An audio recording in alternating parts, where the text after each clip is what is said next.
We're so lucky to have Jonathan Ellis here with us today. We would be lucky to have Jonathan Ellis with us any day, but given what you've already learned a bit about him, and this moment that we're in this country, we couldn't ask for a better person to speak with us about his experience and thoughts peculiar to this moment, of course. And I have a feeling your questions are going to be mostly, if not entirely, about what we are all going through, for better and for worse, perhaps. But I'm really glad you're with us, Jonathan. And just to give a quick introduction to all of you again, Jonathan Ellis is a senior politics editor at the New York Times.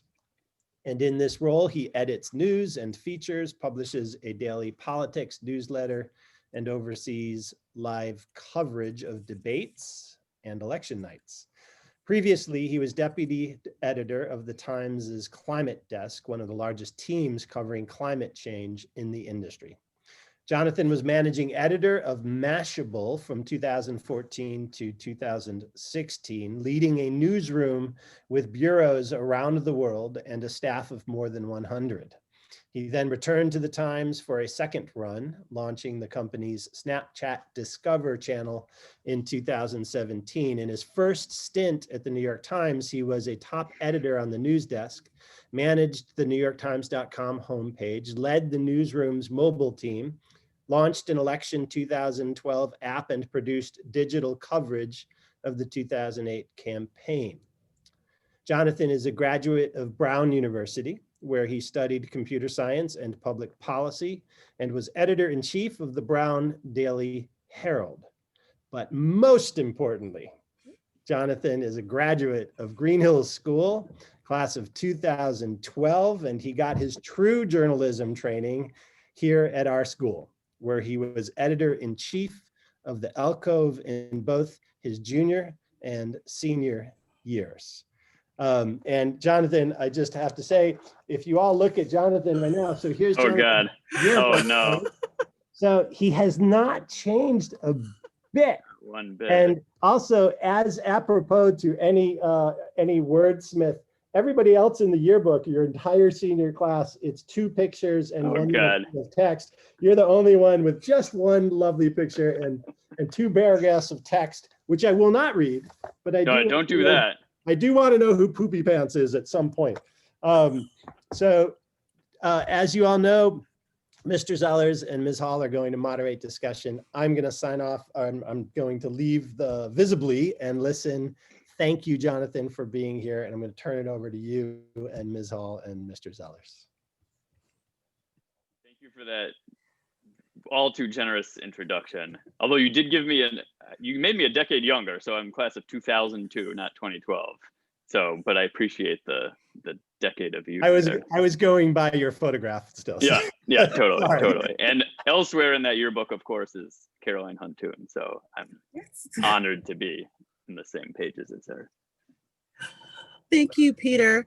Students, you have an additional opportunity to ask questions. Please just write them in the Q&A, making sure to include your name.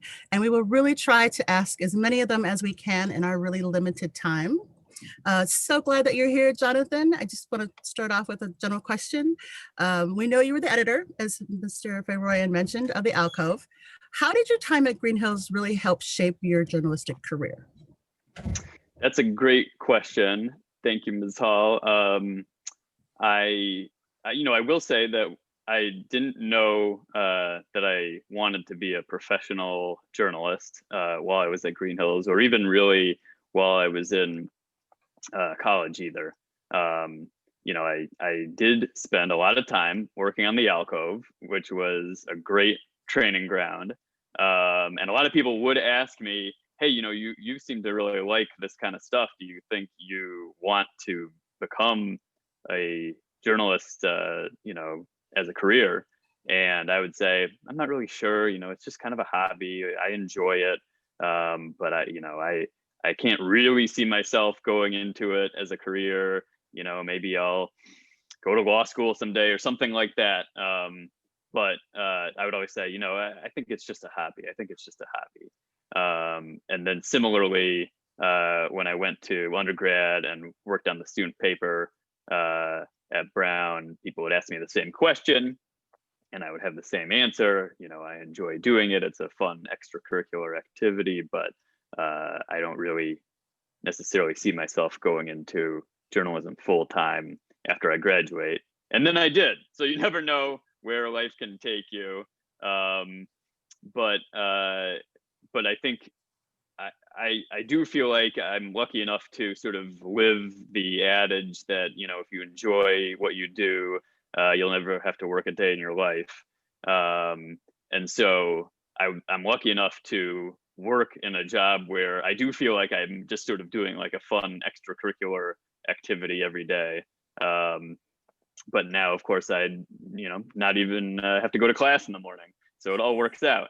But yes, my time at the Alcove was a great learning experience. It was great both for practicing, you know, writing stories and editing newspaper stories and putting together a publication and figuring out how all the pieces would come together to put together an issue of the newspaper. And it was also a good training ground for leadership because I took on some editing roles and then became the editor-in-chief of the Alcove for a couple of years. And that was a really good experience to be able to, you know, learn some things about leading an organization right within the walls of Greenhills. So it was really a formative experience for me. And then the same held true when I worked on the student paper in college and wound up becoming the editor-in-chief of that paper too. But both of those student papers were basically my training grounds because I wound up interning at the New York Times between my junior and senior year of college, and then got hired full time. And so really my training really came from the Alcove and my college paper. It was just a ton of fun. A lot of, you know, I think at least half the fun of working in the news business for me is just the people that you get to hang out with on a daily basis. And that was certainly true at the Alcove. I sort of carried it forward from there.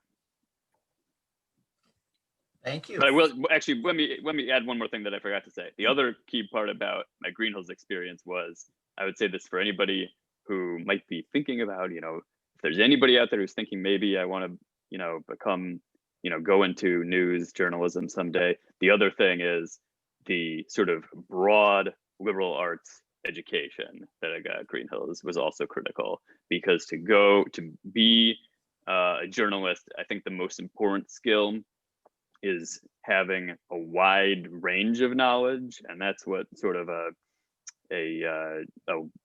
wide-ranging education that you can get at Greenhills can give you, as well as sort of, you know, a wide-ranging education that you can get as an undergraduate as well.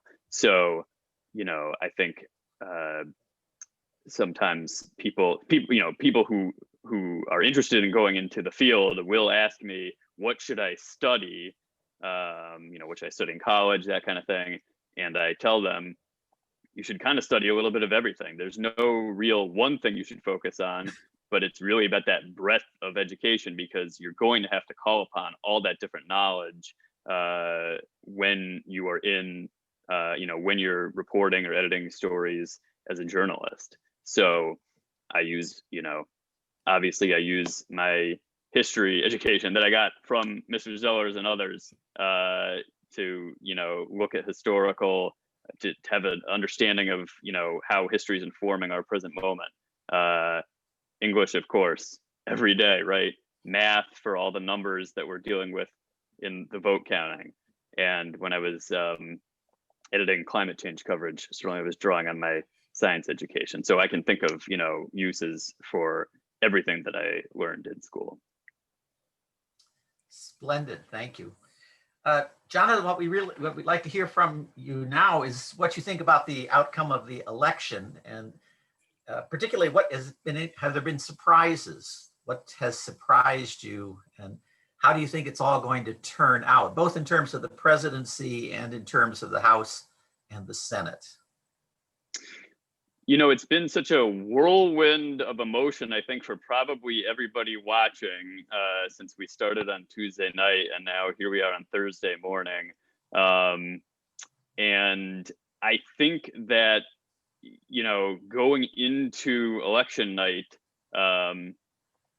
people were certainly prepared for the possibility, you know, it's certainly not a guarantee, but the possibility that the Democrats might be able to do very well, and perhaps, you know, perhaps Joe Biden could wind up winning in a landslide, and perhaps there would be sort of a blue wave across the country that would usher in more Democrats into the House and Senate as well. And of course, that didn't exactly materialize. I would hate to characterize the overall outcome of all these races before we really know how all the votes settle. But certainly it became clear on election night itself that, you know, Democrats were not exactly going to get everything that they had hoped for, and certainly they have, you know, it's not going to be easy at this point for them to take control of the Senate if they're able to do that at all. So I think there was certainly some, I don't know if it was surprise, but I think that, you know, expectations about what the Democrats might be able to do had to be adjusted as the night went on. I do think that and at the end of the day, you know, maybe what has happened was not that surprising. I think it was important to go into the election understanding that there could be a range of outcomes. I think people might have really geared themselves up for one outcome or another. But really, if you go back and read, you know, the reporting that we were doing heading into the election, we tried to be very clear that there could be a range of outcomes. You know, the polling cannot be, you know, used to determine exactly what's going to happen. And in fact, there could be sort of a range of outcomes on either side of what the polling heading into the election would suggest. So at the end of the day, you know, if you head into the election kind of understanding that there are several different possibilities of how this might shake out, maybe, you know, maybe at the end of the day, this is not all that surprising that we're sort of in this situation where we are living in a very polarized political climate in the country. There are, you know, many voters turning out for both parties. And at the end of the day, we are really in a tight race here for the presidency as well as for the Senate. Jonathan, I just wanted to pose a question about COVID-19 and the pandemic. I just looked at the statistics this morning. It showed 108,000 new cases, 1,600 deaths nationwide. Here in Michigan, 4,300 new cases, 25 new deaths just in the last 24 hours. What was the impact, do you think, of the pandemic on the election itself? That's a great question. You know, I think we certainly don't know the answer to that. So, you know, I think I'll be speculating a bit because we'll have to sort of go back and try to figure out exactly what the impact was. Obviously, the pandemic changed the course of the actual campaigning. When it started, you know, Bernie Sanders was still in the race, although he was certainly not in a good position in the Democratic race. And the pandemic kind of locked things down and probably helped wrap up the Democratic primary maybe a little more swiftly than it would have ended otherwise. But then heading into the general election, obviously, you know, there was a huge impact on how the candidates campaigned. On the one hand, President Trump eventually returned to the campaign trail very triumphantly in his view of it, and started having rallies again. But there's such a huge impact on how Joe Biden was able to campaign because the Democrats were trying to take all the necessary safety precautions, and it meant that, you know, Joe Biden just didn't have those rallies in swing states that could have, both energized voters, signed up volunteers, drive more local news coverage. But at the same time, even though there might be some downsides there, it allowed Biden to really draw this very strong contrast with Trump, to try to show to voters that he was taking the pandemic seriously. And, unfortunately, there's no way to go back and test different scenarios, right? We'll never really know what would have happened in this campaign if it had been held under normal circumstances. But at the end of the day, I think it probably shook out. I think it probably will go back and say it probably shook out in Biden's favor, because it really gave him an issue that he was able to draw a strong contrast with President Trump on. And without the pandemic, there would have been much more focus on the economy. And, you may have had more voters who would have said, the economy seems strong. I want to keep that going. I'll vote for President Trump.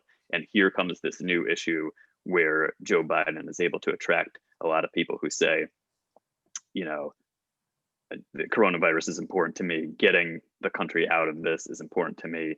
Joe Biden seems to have a plan to do that. I'm going to vote for Joe Biden. Let me ask one other question, Jonathan. Why were the polls so wrong? That's a great question. And again, I feel like I'm sort of giving the same answer repeatedly, which is that we just don't know everything at this moment.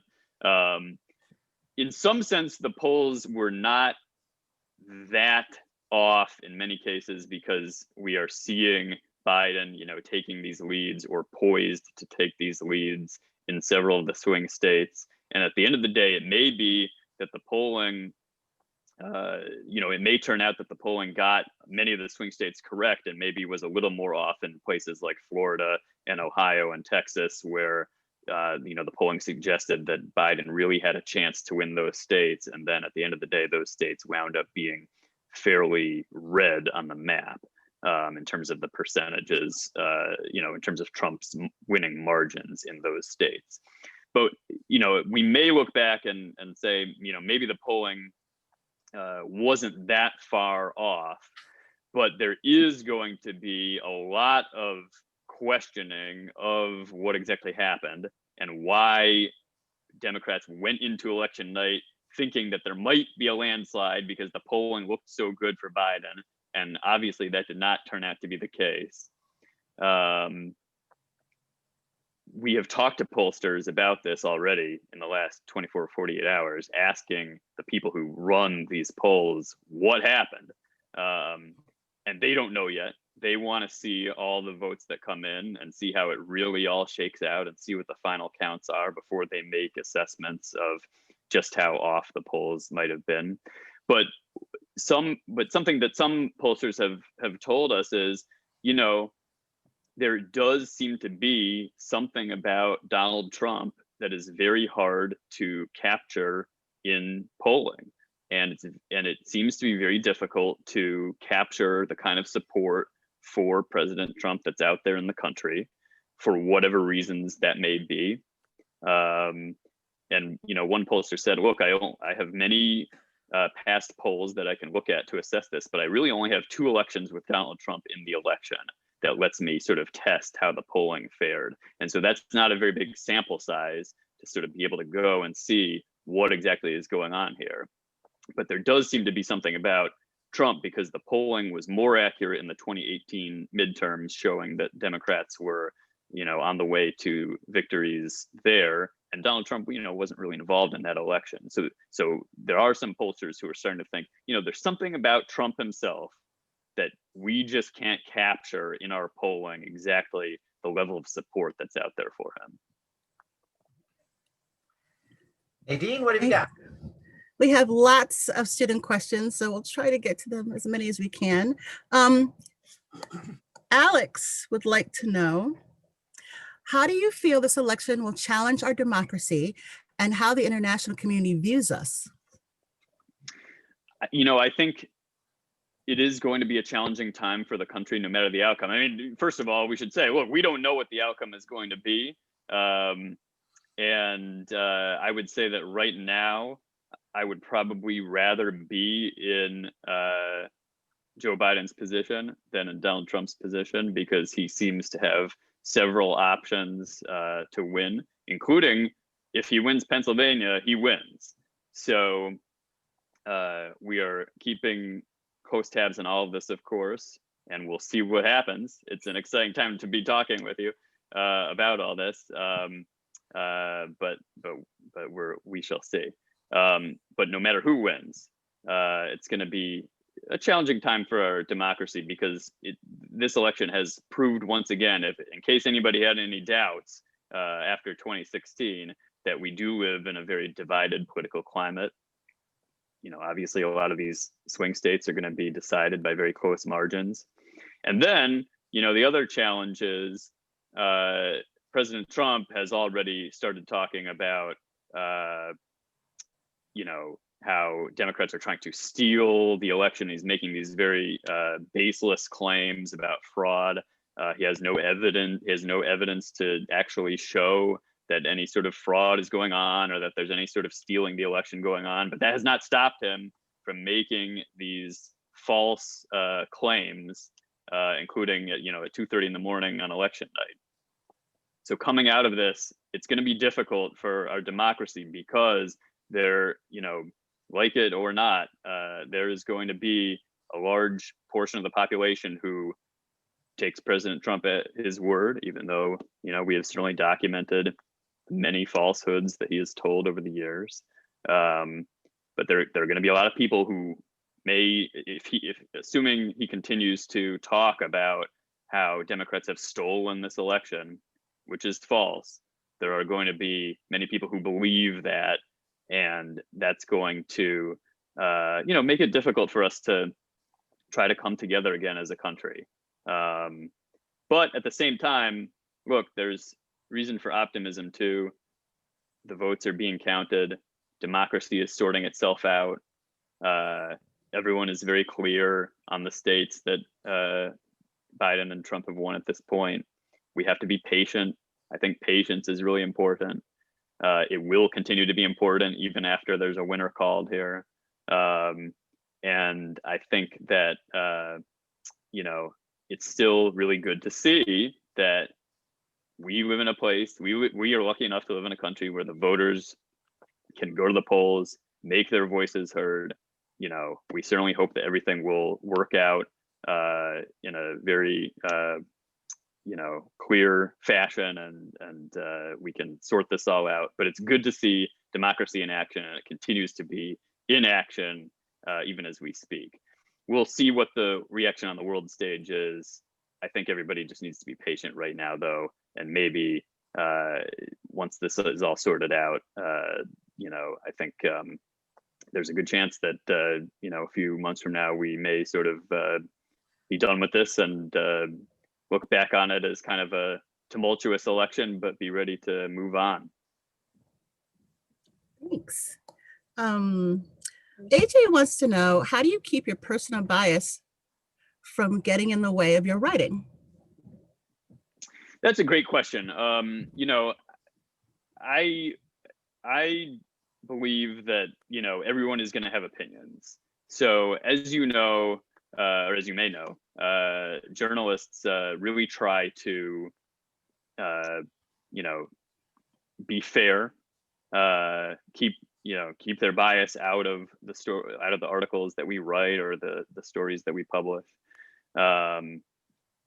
And I think every human being will still have some personal opinions, but that doesn't mean that you can't approach your job with a level of seriousness and professionalism, where, you know, despite what you may personally think, you really try to make sure that you are capturing the reality that's out there. I think it's important to talk about reality and talk about facts and focus on those. I think that, you know, there's an old sort of slogan for journalism that, you know, journalists present both sides of the story. I think in many cases that's true, and that we really try to hear from all viewpoints. At the same time, you know, there are, I think journalism is evolving, and there are ways in which we want to make sure that there isn't a sense of false balance, in that there are some stories where the two sides of the story are not necessarily on equal footing in terms of the facts. One of those is climate change, where I edited the coverage for a couple of years. It is obviously very clear that the scientific consensus or scientific fact is that, you know, as humans, we are changing the Earth's climate. There are, of course, a small number of people out there who deny that fact. And I think 20 or 30 years ago, when newspapers and, you know, other media outlets would write stories about climate change, they would seek to interview, all right, well, you know, this person says climate change is real. This person says climate change is fake. And we would, not necessarily we, but, you know, journalists would try to sort of present both sides of the story that way. I don't think that that rule, if it ever was a rule, holds true in various topics today. So in climate change coverage, we would never actually give space to, you know, occasionally we might write a story about climate change, denialism, that kind of thing, but we are not seeking to, all right, we're going to give half of this article over to scientists who say climate change is real, and we're going to give half of this article over to people who say climate change is fake. Our goal is to present the facts. So we're going to talk about the facts of climate change, and we're not going to talk about, you know, the denialism of what is a scientific fact. Thanks. Ethan would like to know, what was your favorite article or topic that you've ever written about? Oh, that is also a great question. You know, one thing that I should say is that, you know, in my job as an editor, I don't actually write that many articles. So, you know, I work with a lot of great reporters who are out there in the field writing all of our stories. And my preference, just sort of the way that I wound up working in journalism, is my preference has always sort of been to be sort of an editor who is working a little more behind the scenes in coordinating all of our coverage. So you won't necessarily see my byline on a lot of stories. But let's see, I'm trying to think of some of the stories that I have written that I've enjoyed. You know, I think that it was actually a lot of fun when I was working at Mashable, which, if you don't know, is a sort of general interest news website, covers a lot of technology. I did get the chance to write some fun stuff there. I think maybe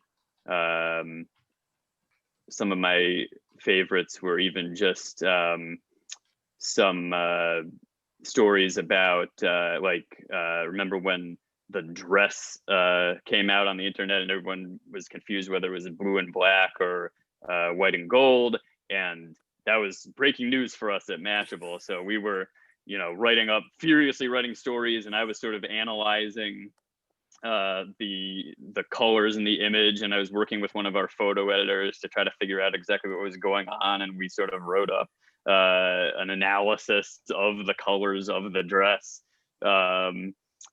You know, there's been a lot of fun moments where I've been able to sort of have some creativity along those lines.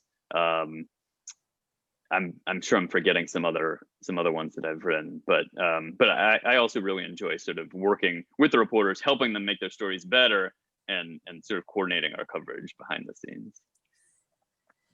Thank you.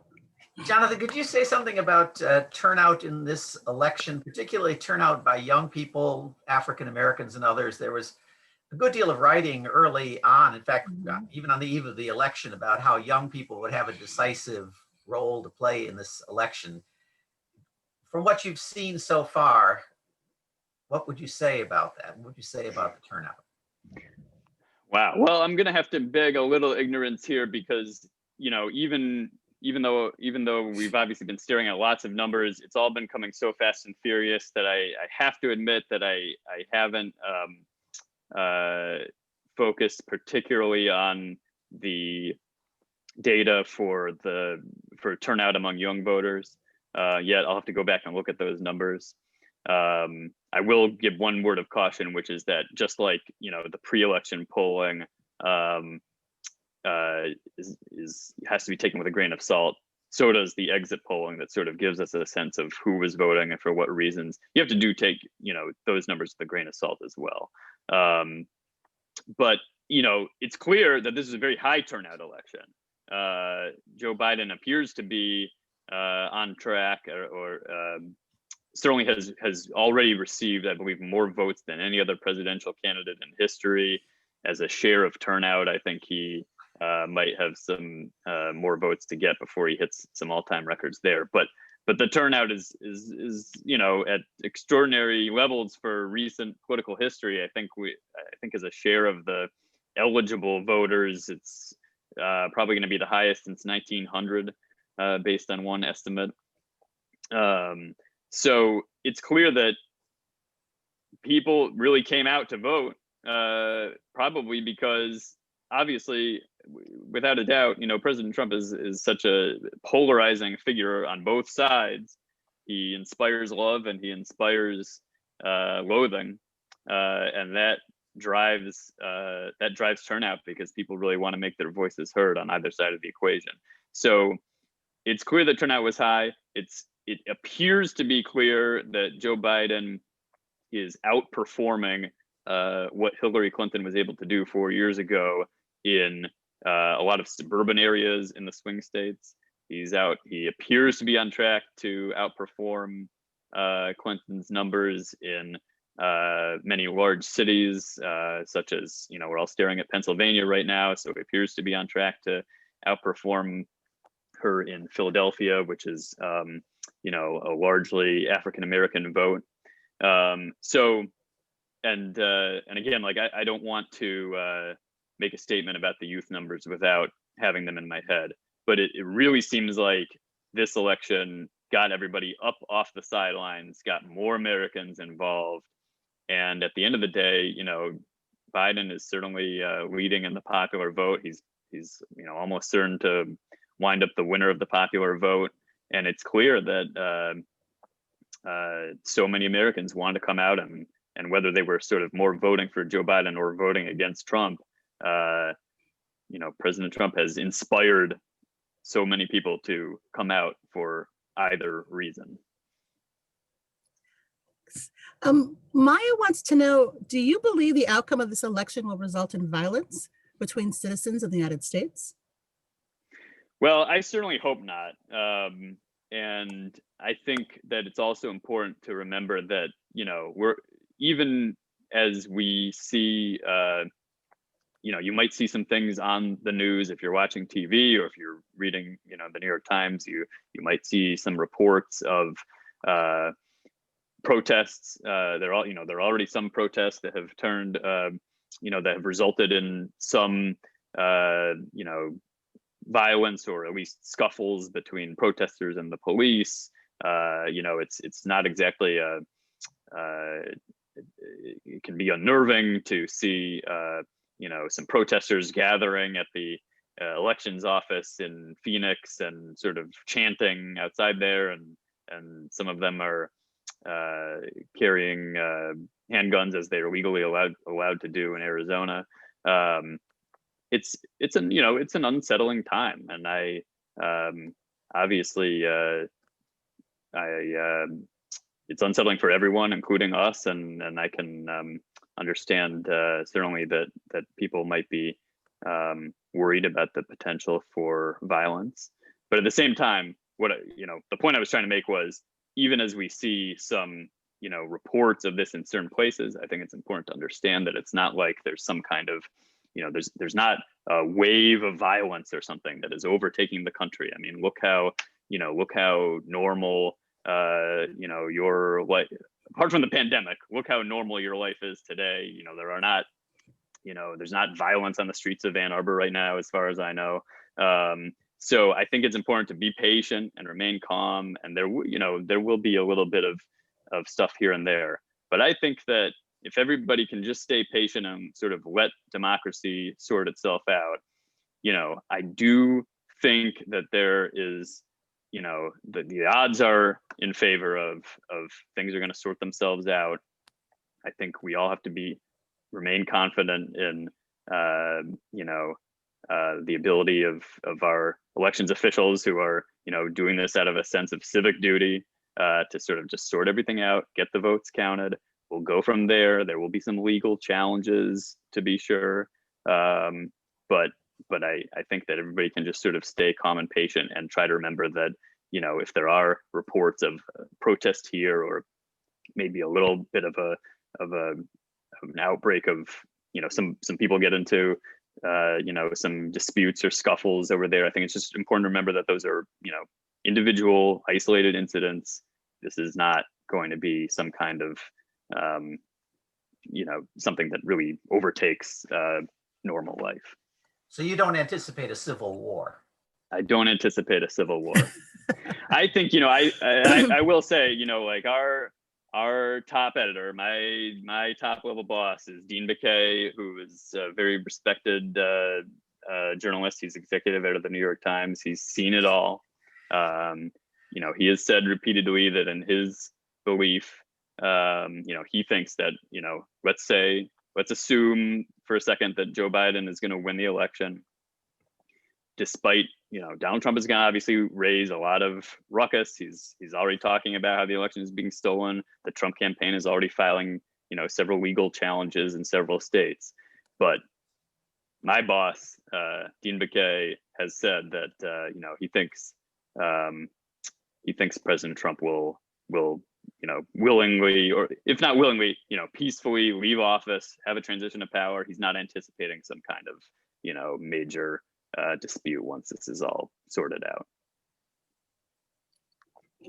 Several students have brought up the topic of climate change, and they seem to want to know that if it's so important, why is it on the front page of newspapers like the New York Times, as opposed to regulated to a section toward the back? That's a great question. We get this question a lot from readers around the world wondering about our climate coverage. What I would say is this. I would say a couple things. One is to answer the question very specifically, we do actually put a lot of stories about climate change on the front page of the newspaper, or more to the point, on the homepage of the New York Times, or on the home screen of our apps. We do give prominence to stories about climate change. It may not happen every day. I'm sure there are people who would like to see stories about climate change on the front page every day. That may not happen. But of course, there really isn't, much of a topic that has, is always going to be on the front page every single day of every year. There's always a variety of news to cover. But I would say that we do get the question, why isn't climate change on the front page a lot? And we answer by saying it is, actually, if you go and look. It's also true that we've made a major investment in covering climate change. We have, so in a newsroom, there are various departments that cover various different topics. There's the national desk that covers news around the United States. There's the international desk that covers news around the world. There's the sports desk. There's the business desk. There's the politics desk, which I currently work on. But we also have the climate desk. And that actually, I wish that there were climate teams in every newsroom. That's certainly not always the case. But at the New York Times, where we can control what we're doing, we have a climate team. It has at least a dozen people on it, which as I think Mr. Favorite said in the introduction, that makes it one of the largest teams covering climate change in the business. And that's a major investment to hire all those journalists and pay them to cover climate change. And the work that our climate team produces you know, is seen all over the world, and we put it on the front page because we probably would not want to invest in all of that coverage without actually being able to put it out there. So, you know, I do think that I can't control obviously what the rest of the industry does. I wish there was more coverage of climate change across the board, but I do think at the New York Times we've made a significant investment in covering climate change and putting those stories out there. Thank you. Jonathan, one last question about the election before we let you go, and that is what do you anticipate for the House and the Senate? Are you expecting that the Senate will remain Republican and the House remain Democratic, and therefore do you anticipate stasis as we go on the next 4 years?